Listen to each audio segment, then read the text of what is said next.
Chapitre 1. Pourquoi apprendre le français? Bonjour et bienvenue. Aujourd'hui, je vais te parler d'une belle aventure, apprendre le français.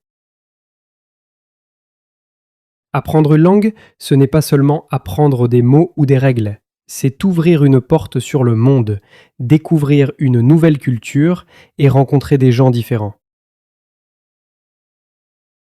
Je m'appelle Alexandro, je viens du Brésil et j'habite à Lyon, une grande ville du sud de la France, pleine de vie et d'histoire. J'apprends le français depuis quelques mois et chaque jour j'en découvre un peu plus. Quand je suis arrivé à Lyon, je savais dire seulement quelques mots. Bonjour, merci, au revoir. C'était tout. Mais je voulais parler avec les gens, comprendre ce qu'ils disaient, commander un café, poser des questions, rire avec eux. J'avais un rêve simple, vivre en français, pas seulement l'étudier. Alors, j'ai décidé de m'inscrire dans une école de langue près de chez moi. Le premier jour, j'étais un peu nerveux. Dans ma classe, il y avait des étudiants du Japon, du Maroc, d'Italie, de Corée, du Mexique, tous très différents, mais avec le même objectif, apprendre le français. Notre professeure s'appelait Camille. Elle venait de Lyon. Elle avait une voix douce, un grand sourire et beaucoup de patience. Elle nous a dit quelque chose que je n'ai jamais oublié. Le français, ce n'est pas seulement une langue, c'est un pont entre les personnes. Cette phrase m'a beaucoup marqué. Oui, une langue unit les gens. Grâce au français, je peux parler avec des personnes du monde entier, lire des livres magnifiques, regarder des films, écouter des chansons et comprendre une nouvelle manière de penser. Camille nous a aussi expliqué que dans ses cours, on ne ferait pas de longues listes de vocabulaire ni de grammaire compliquée. Elle a dit « Ici, on va parler, écouter, lire et jouer. C'est comme ça qu'on apprend une langue. » Et elle avait raison. Dès le premier jour, on a commencé à se présenter, à parler de nos goûts, à poser des questions simples. Tu aimes la musique? Quel est ton plat préféré? Que fais-tu le week-end? Ces petites phrases m'ont donné confiance. Je me suis rendu compte que même avec peu de mots, on peut déjà communiquer. Le soir, en rentrant chez moi, j'ai entendu deux touristes parler français dans la rue. Je comprenais quelques mots. Pas tout, bien sûr, mais assez pour sourire. Et à ce moment-là, j'ai compris que j'étais vraiment en train d'apprendre. Camille avait raison. Le français est partout. Dans les cafés, dans la musique, sur Internet, dans les films et même sur ton téléphone. C'est vrai. J'ai commencé à voir le français partout autour de moi. Et j'ai compris une chose essentielle. On n'apprend pas le français seulement à l'école. On l'apprend dans la vie de tous les jours. Chapitre 2. Comment apprendre les mots? Le lendemain, en classe, une étudiante polonaise a posé une question. Camille, comment peut-on apprendre beaucoup de mots en français? Camille a souri. Elle a écrit un mot au tableau. Lire. La lecture, c'est la clé, a-t-elle dit. Lire t'aide à voir les mots dans des phrases réelles, dans leur contexte. Tu vois comment les gens les utilisent. Et ton cerveau apprend naturellement, sans effort. Camille nous a conseillé « Lis un peu chaque jour, même seulement 30 minutes. Pas besoin de lire un roman difficile. Choisis quelque chose de simple et agréable. » Alors, ce soir-là, j'ai essayé. J'ai emprunté un petit livre à la bibliothèque. C'était une histoire courte sur un garçon qui visite Paris pour la première fois. Au début, j'avais peur. Je pensais que ce serait trop difficile. Mais à ma grande surprise, j'ai compris presque tout. Quand je voyais un mot nouveau, je le regardais dans le dictionnaire, puis je continuais à lire. Je ne m'arrêtais pas toutes les 2 secondes, et à la fin de l'histoire, j'avais retenu 5 nouveaux mots, sans les avoir vraiment étudiés. Camille avait raison. Quand on lit souvent, le cerveau apprend tout seul. On n'a pas besoin d'écrire des listes de mots pour les retenir. Le lendemain, j'ai acheté un petit carnet. Chaque fois que je lisais et que je découvrais un mot utile, je l'écrivais avec une phrase simple. Un marché. J'aime aller au marché le dimanche. Fatigué. Aujourd'hui, je suis fatigué mais content. Ce petit carnet est vite devenu mon ami. Et tu sais quoi? Ces mots, je les retrouvais dans la rue, à la télévision ou dans les conversations. Chaque fois, je me disais, tiens, je connais ce mot. Et ça, c'est une sensation incroyable. Lire, c'est vraiment le meilleur moyen d'apprendre des mots. Parce que les mots qu'on découvre dans une histoire ont une émotion, une image, une situation. Et quand un mot a une émotion, il reste dans ta mémoire. Camille nous répétait souvent, quand tu lis, tu n'apprends pas seulement des mots, tu apprends à penser comme une personne qui parle français. Et elle avait encore raison. Chapitre 3. Comment améliorer la prononciation? Un mercredi matin, en classe, un étudiant coréen, très timide, a levé la main. Il s'appelait Jun. Il a dit d'une voix douce: « Camille, je connais les mots, mais quand je parle, personne ne me comprend. Ma prononciation est mauvaise. » Tout le monde a écouté attentivement, et Camille a répondu avec gentillesse. « C'est normal, Jun. Beaucoup d'apprenants ont ce problème. Mais il existe une méthode très efficace. Elle s'appelle le shadowing. » Elle a expliqué. Le shadowing, c'est quand tu écoutes un locuteur natif et que tu répètes en même temps que lui. Tu imites sa voix, son rythme, sa respiration. Tu es comme son ombre. Elle a ouvert son ordinateur et a lancé une vidéo d'un Français qui parlait lentement et clairement. « Bonjour, je m'appelle Thomas. Je suis très content d'être ici aujourd'hui. » Camille a mis la vidéo sur pause et nous a dit « Maintenant, répétez avec lui, ensemble, écoutez et parlez. » Nous avons tous répété « Bonjour, je m'appelle Thomas, je suis très content d'être ici aujourd'hui. » Au début, c'était un peu étrange, mais après quelques minutes, c'était amusant. On riait, on s'encourageait. Camille nous a expliqué. Votre bouche doit apprendre à bouger autrement. Le français, c'est une musique différente. Le shadowing aide votre bouche à faire de nouveaux mouvements. C'est vrai. Au bout de quelques jours, ma bouche semblait comprendre toute seule comment faire les sons. Je disais mieux les R, je faisais moins d'erreurs et surtout, je parlais avec plus de confiance. Le soir, je continuais à la maison. Je regardais des vidéos en français sur YouTube, je mettais des écouteurs et je répétais en chuchotant. « Bonjour, comment ça va? Je suis heureux aujourd'hui. Le soleil brille à Lyon. » Petit à petit, ma prononciation s'est améliorée. Camille disait toujours « La prononciation, ce n'est pas être parfait, c'est être clair. »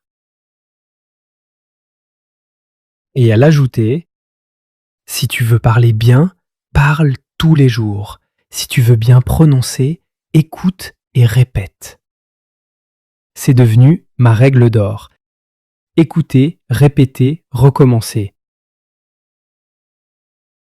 Et chaque jour, je me sentais un peu plus à l'aise pour parler français, même avec des natifs. Chapitre 4. Comment apprendre la grammaire? Le jeudi matin, je suis arrivé en classe un peu fatigué, mais très motivé. J'avais travaillé la veille dans un petit café près de la place Bellecour et j'avais parlé beaucoup en français. J'avais fait quelques erreurs, mais les gens me comprenaient. Et ça, pour moi, c'était déjà une victoire. Ce jour-là, un étudiant italien, Luca, a levé la main et a dit « Camille, parfois je veux parler, mais je m'arrête. Je pense trop à la grammaire. Je ne sais pas si j'utilise le bon temps ou la bonne phrase. Alors, je préfère me taire. Que dois-je faire ?» J'ai senti que la question me concernait aussi. Moi aussi, j'avais peur de faire des fautes. Camille a souri et a écrit 2 mots au tableau. Parler, examen. Puis elle nous a expliqué. Quand tu veux parler français, tu n'as pas besoin d'être parfait. Tu n'as pas besoin de connaître toutes les règles. Quand tu veux réussir un examen, oui, tu dois étudier les règles en détail. Elle s'est tournée vers nous. Mais si votre but est de parler, alors la meilleure grammaire, c'est la grammaire que vous voyez dans la vraie vie, dans les livres, dans les vidéos, dans les conversations. Elle avait raison. À Lyon, chaque jour, je voyais des phrases sur les panneaux, dans les magasins, dans les annonces. Je les lisais sans même m'en rendre compte. Et inconsciemment, je mémorisais la structure des phrases. Camille a ajouté. Lisez beaucoup, écoutez beaucoup. Vous verrez la grammaire en action. Vous comprendrez les temps, les articles, les prépositions, sans ouvrir un manuel. Après le cours, je suis allé à la bibliothèque. Je me suis installé devant un ordinateur et j'ai cherché des textes simples en français. Je suis tombé sur un site avec des histoires courtes adaptées au niveau A1 et A2. Chaque histoire utilisait un temps précis, le présent, le passé composé, le futur proche. C'était comme une petite lumière dans ma tête. J'ai lu un texte au présent, je me lève à 7 heures, je prends mon petit déjeuner, je vais au travail. Puis un au passé composé. Hier, j'ai visité le musée, j'ai appris beaucoup de choses. Et un au futur proche, ce week-end, je vais aller au marché, je vais acheter des fruits. C'était simple, clair, motivant. Plus tard, au café où je travaillais, une cliente m'a demandé « Est-ce que le gâteau est frais ?» J'ai répondu « Oui, il est frais, nous l'avons préparé ce matin. » J'ai utilisé sans réfléchir le passé composé. Et j'ai réalisé, la grammaire venait naturellement. Je ne pensais pas aux règles, je pensais simplement à communiquer. Camille avait raison. La grammaire, c'est comme l'eau d'une rivière. Tu n'as pas besoin de la contrôler. Tu dois simplement apprendre à nager dedans. Chapitre 5. Comment écouter et comprendre. Le lendemain, Camille nous a annoncé « Aujourd'hui, nous allons parler de l'écoute ». Une étudiante brésilienne, Sofia, a dit « J'écoute des vidéos en français, mais les gens parlent trop vite. Je comprends très peu. Que puis-je faire ?» Camille a écrit au tableau « Écoutez tous les jours ». Puis, elle a expliqué « L'écoute, c'est comme un muscle. Si tu l'utilises chaque jour, il devient plus fort. Si tu ne l'utilises pas, il devient faible. » Ensuite, elle a ajouté un deuxième conseil. Écouter des audios faciles. Si c'est trop difficile, ton cerveau bloque, tu te fatigues, tu arrêtes. Choisis quelque chose que tu comprends à 50 ou 60% et que tu aimes écouter. Puis, elle nous a révélé son secret. Écouter le même audio plusieurs fois. Elle a lancé un court enregistrement. Je m'appelle Hugo. Je vis à Lyon. Je travaille dans un restaurant.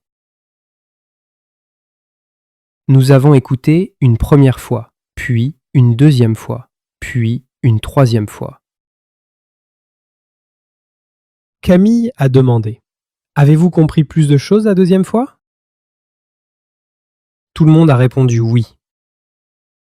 C'est là que j'ai compris. Le cerveau ne comprend pas tout d'un coup, mais il comprend de mieux en mieux quand on répète. Le soir, en rentrant chez moi, j'ai testé la méthode. J'ai trouvé un petit podcast pour débutants, je l'ai écouté 3 fois. La première fois, j'ai compris quelques phrases. La deuxième fois, un peu plus. La troisième fois, presque tout. J'étais surpris et très fier. Le lendemain, au café, un client m'a dit « Bonjour, je voudrais un chocolat chaud et un croissant s'il vous plaît ». Et j'ai compris tout de suite, sans effort. J'ai répondu calmement « Bien sûr, je vous apporte ça ». Quand le client est parti, j'ai souri comme un enfant.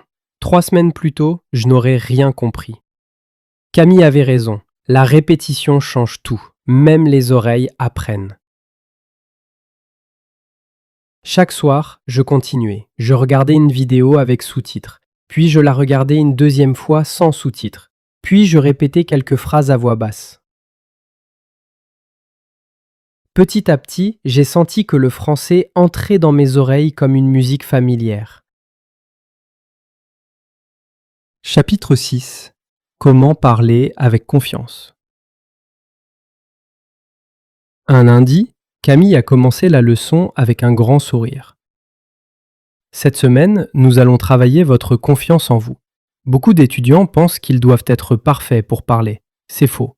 Vous pouvez parler dès aujourd'hui. Elle a ajouté, si vous attendez d'être parfait, vous ne parlerez jamais.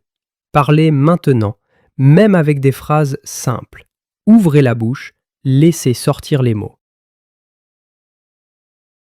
Puis, elle nous a fait travailler en binôme. On devait poser des questions faciles. Qu'est-ce que tu fais dans ton temps libre? Tu préfères le thé ou le café? Quel est ton film préféré? C'était simple, mais efficace. On riait, on parlait, on oubliait notre peur. Une étudiante turque m'a dit « Alexandro, ton français est clair ». Cette phrase m'a donné beaucoup d'énergie. Camille nous a ensuite donné une activité amusante, le jeu du « Qui suis-je ». Un étudiant pense à un objet, les autres posent des questions. Est-ce que c'est petit? Est-ce que ça sert pour cuisiner? Est-ce que ça fait du bruit? On parlait sans s'en rendre compte. À la fin du cours, Camille nous a expliqué une astuce très utile. Si vous êtes seul, entraînez-vous devant un miroir. Parlez de votre journée, de votre famille, de vos projets. Votre bouche va s'habituer à parler français. Vous gagnerez en confiance. Le soir même, j'ai essayé. Je me suis regardé dans la glace et j'ai dit « Bonjour, je m'appelle Alexandro. Aujourd'hui, j'ai travaillé au café. J'ai parlé avec un client italien. Ce soir, je suis un peu fatigué mais heureux. » C'était bizarre au début, mais très efficace. Au café aussi, j'essayais de parler davantage. Quand un client me remerciait, je répondais « Avec plaisir. Bonne journée. » Quand quelqu'un disait « Ce gâteau est délicieux », je répondais « Je suis content que vous l'aimiez. » Petit à petit, je voyais que les gens comprenaient. Et ça me donnait encore plus confiance. Un jour, un nouvel employé brésilien est arrivé au café. Il ne parlait presque pas français. Je me suis assis avec lui et je lui ai expliqué calmement comment fonctionne le travail. Il m'a dit « Merci, tu me mets à l'aise ». À ce moment-là, j'ai compris quelque chose de très important. Quand on aide quelqu'un à parler, on se rend compte qu'on a fait beaucoup de progrès. Ce jour-là, j'ai su que je pouvais parler français sans peur. Chapitre 7. Comment penser en français? Un mardi matin, je me suis réveillé avec une sensation étrange mais très agréable. Pendant la nuit, j'avais fait un rêve en français. Ce n'était pas un long rêve, mais je me souvenais clairement d'une scène. Je parlais avec une femme dans un café lyonnais, et tout se déroulait naturellement, sans traduction, sans hésitation. C'était la première fois que cela m'arrivait, et j'ai compris que quelque chose avait changé dans ma tête. À l'école, j'ai raconté cela à Camille. Elle a souri et m'a dit: rêver en français est un signe très important. Cela signifie que ton cerveau commence à penser dans la langue. C'est un grand pas. Puis, elle a posé une question à la classe. Est-ce que vous pensez encore dans votre langue maternelle? Est-ce que vous traduisez chaque phrase dans votre tête? Beaucoup d'étudiants ont répondu oui. Moi aussi, parfois, je continuais à traduire. Camille a écrit au tableau: Pensez en français. Ensuite, elle nous a expliqué: les personnes qui parlent couramment ne traduisent pas. Elles pensent directement en français. Vous pouvez apprendre à le faire vous aussi, mais cela demande de l'entraînement. Elle nous a donné plusieurs petites activités simples et très efficaces. 1. Parler à soi-même en français. Même si vous êtes seul, dites quelques phrases en français. Ce que vous faites, ce que vous voyez, ce que vous ressentez. 2. Décrire les choses autour de vous. Regardez un objet et décrivez-le en français. C'est une tasse. Elle est blanche. Je bois mon café dedans. 3. Planifier sa journée en français. Le matin, pensez ou dites: aujourd'hui, je vais au travail. Ensuite, je vais faire des courses. Puis, je vais regarder un film. 4. Se poser des questions simples. Camille nous a dit: demandez-vous: qu'est-ce que je fais? Où vais-je? De quoi ai-je besoin? Répondez en français. Toujours. Ce jour-là, j'ai décidé d'essayer. En marchant jusqu'au café où je travaillais, je me suis dit dans ma tête: il fait froid aujourd'hui. Je porte mon manteau. Je marche vers Bellecour. Je suis un peu fatigué, mais motivé. Je ne traduisais plus. Je pensais directement en français. Plus tard, en rangeant des tables, je me suis encore parlé à moi-même. Maintenant, je nettoie cette table. Après, je vais préparer le café. Ensuite, j'accueillerai le prochain client. Petit à petit, toutes ces petites phrases s'installaient dans mon esprit comme une habitude naturelle. Le soir, Camille nous avait donné un exercice spécial. Choisissez un objet dans votre chambre et parlez-en 3 ou 4 phrases en français. J'ai choisi mes chaussures. Ce sont mes chaussures, je les porte tous les jours pour aller à l'école. Elles sont confortables. J'aime marcher avec elles dans la ville. C'était simple. Mais en faisant cela chaque soir, mon cerveau s'habituait à penser français. Après quelques jours, j'ai remarqué un autre changement. Lorsque je pensais à mon planning, je n'utilisais plus les mots brésiliens. Je disais naturellement lundi, mardi, mercredi. Je pensais sandwich, marché, travail, au lieu des mots de ma langue. C'était comme si le français devenait une partie de moi. Un jour, un étudiant italien m'a demandé: tu parles espagnol ou portugais avec les autres Brésiliens? J'ai répondu: parfois oui, mais maintenant, j'essaie de parler français le plus possible. Et c'était vrai. Je sentais que plus je pensais en français, plus je parlais facilement. Le soir, j'ai écrit dans mon carnet: penser en français, c'est comme ouvrir une fenêtre dans son esprit. L'air entre et la langue commence à vivre en toi. Chapitre 8. Comment continuer à progresser? Le dernier jour de cours est arrivé. En marchant vers l'école, je repensais à mes débuts. Je connaissais peu de mots, j'étais timide et je parlais lentement. Maintenant, je comprenais mieux, je parlais plus facilement et j'avais beaucoup plus confiance. En classe, Camille nous a dit: ce n'est pas la fin, c'est seulement le début de votre chemin en français. Continuez un peu chaque jour, même 5 minutes peuvent t'aider.